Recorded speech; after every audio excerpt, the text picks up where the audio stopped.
Sanibonani, assalamu alaikum. Ukuthula kube nani nonke.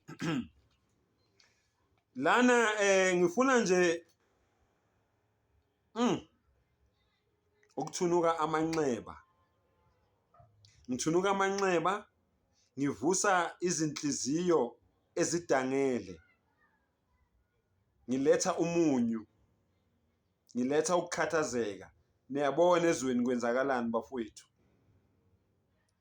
Laba okuyibo abanikela ngemphefumulo yabo, abanikela ngegazi labo ukuthi iAfrika ikhululeke.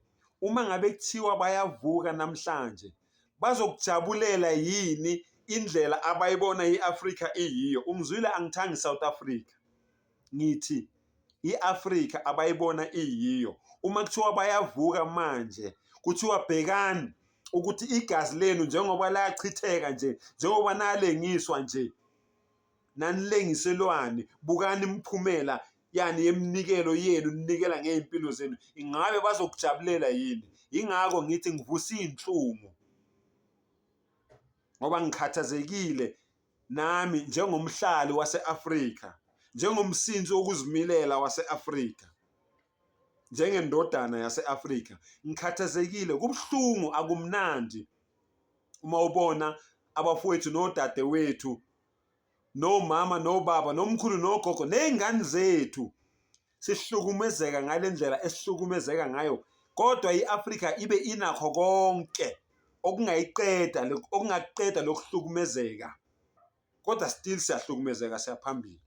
Lalela-ke, lana ngizokufundela amazwi okugcina kababa uSolomon Kalushi Mahlangu ngaphambi kokuthi alengiswe, emva kwalesiphukuphuku lesi esiwubaba kaTony Leon esasiyijaji sesikhiphile isinqumo sokuthi uyivukela mbuso kufanele ayolengiswa ngoba ekhuluma iqiniso. Nabona ukuthi ukuba ivukela mbuso aqali manje, waqala nje wakhuluma iqiniso, njengoba nathi nithi singamavukela amakhosi, singamavukela abafundisi, singabavukela sizwe ngoba sinitshela amaqiniso, aqali ngathi. Lalela-ke amazwi akhe okugcina.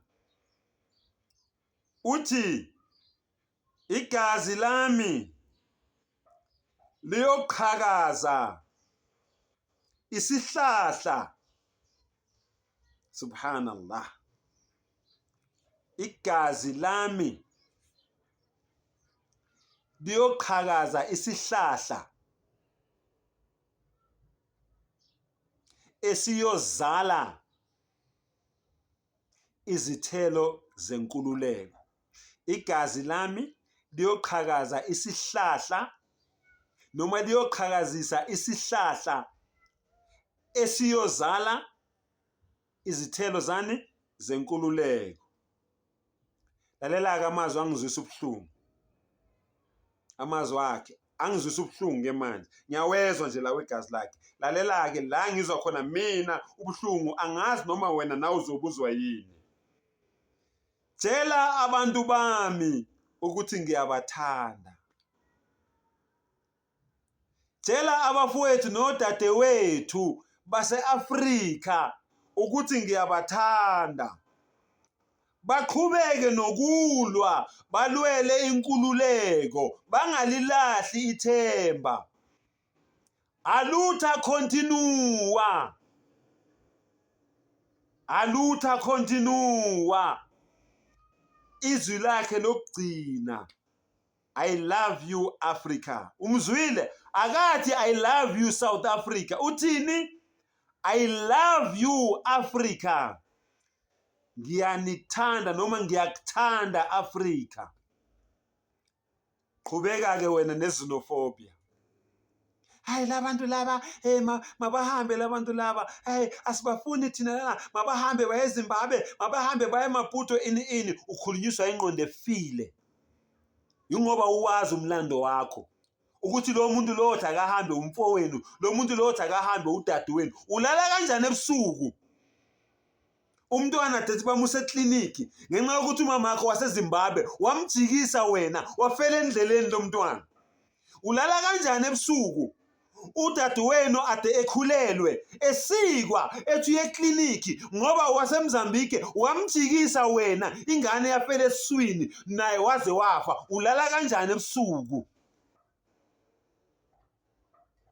Kodwa sinama Bangladesh la, sinama Pakistan la, sinama India la, sinama China la, sinama Bunu la, sinama Americans la, sinama lokuzana Argentinians lana, sinama Bulgarians lana. Ayikho inhlobo ye-foreigner lamampela esinganalo la eAfrika. Kodwa ngeke umuze udakhethe abahambe. Okumele bahambe abantu bakuba bamnyama. The way ni useless ngakhona, the way ni dom ngakhona, nina enibhizi operation Dudula, uDudula wenu kodwa ubhekene nendle emnyama. You are useless, ngiyanitshela ke mina namhlanje. Ningizonde maningizonda, ningithuke maningithuka, ningizingele maningizingela, vele iqiniso liyababa. Kungani ama-foreigners kuwabantu bakithi abamnyama kuphela eAfrika? Kodwa abantu abaphuma ngaphandle kwe-Afrika abawona ama-foreigners. Yini niyabancenga? Ingoba bayaniqhasha, ingoba badlala ngani bayaniqhasha, banibhadala lamakinada banibhadala wona, ingaba bona bengawona ama-foreigners. Anivuke ma-Afrika. Wake up and smell the worth of the nation before it's too late. Wa akhiru dawana anil hamdulillahi rabbil alamin.